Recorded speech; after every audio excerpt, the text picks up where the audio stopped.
মিরপুর শেরেবাংলা জাতীয় ক্রিকেট স্টেডিয়ামের উইকেট খুঁটিয়ে খুঁটিয়ে দেখছেন মোহাম্মদ রিজওয়ান। দাঁড়িয়ে থেকে উইকেট দেখতে দেখতে হাঁটু গেড়ে উইকেটের উপর হয়ে আঙুল দিয়ে বোঝার চেষ্টা উইকেটের আচরণ কেমন হতে পারে। সফরকারী দলগুলোর জন্য মিরপুরে শুধু বাংলাদেশ দলই প্রতিপক্ষ নয়, প্রতিপক্ষ উইকেটও। মিরপুরের চিরায়ত স্লো উইকেট ঠিকভাবে পড়তে পারার এবং বুঝতে পারার ওপর নির্ভর করে সফরকারী দলগুলোর ভালো করার সুযোগ। সোমবার অনুশীলনের আগেই রিজওয়ান তাই ভাবলেন উইকেটটা দেখে নেওয়া যাক। উইকেটের চারপাশে হাঁটলেন, বরাবরই কালো উইকেটে সবুজ ঘাসের আভা দেখে রিজওয়ানেরও নিশ্চয়ই সন্দেহ হয়েছে। ফেরার সময় উইকেটের সামনে দাঁড়ানো সতীর্থ মোহাম্মদ ওয়াসিমকে হাত দিয়ে ইশারায় কিছু একটা বোঝালেনও। সতীর্থ ওয়াসিমকেও হয়তো জানিয়ে রাখলেন মিরপুরের উইকেট নিয়ে তার ভাবনা কি। ফলের নির্যাস ও দুধের সমন্বয়ে পোলার টর্নেডো গ্রিন অ্যাপল আইসক্রিম। মন ভালো থাক।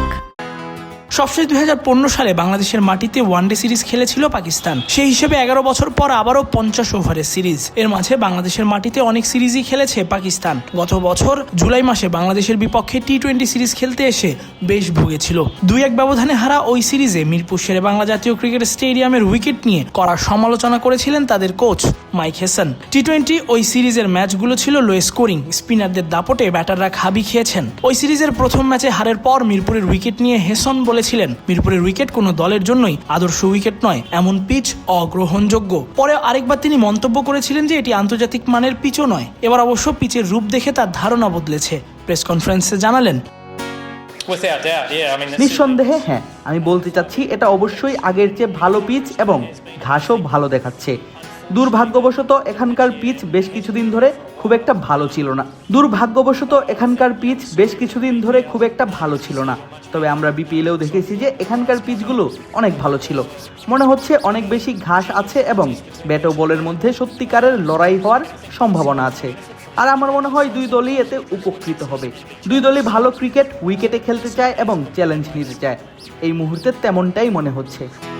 এই সিরিজ দিয়ে আসন্ন সাউথ আফ্রিকা, জিম্বাবুয়ে এবং নামিবিয়াতে হতে যাওয়া 2027 ওয়ানডে বিশ্বকাপের প্রস্তুতি শুরু করবে বাংলাদেশ ও পাকিস্তান দুই দল।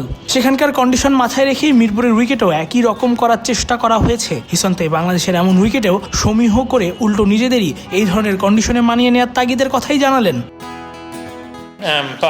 হ্যাঁ দেখুন, অবশ্যই আমরা পারি বাংলাদেশকে 3-0 ব্যবধানে হারাতে, কিন্তু আমরা বাংলাদেশের কন্ডিশনে তাদের বিশেষ সম্মান করি।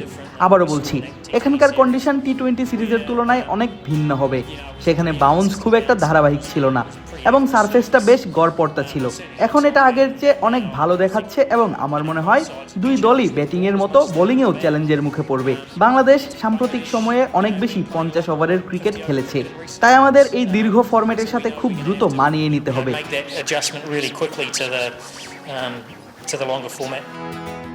তাসফিক পলক, ক্রিক ফ্রেঞ্জি।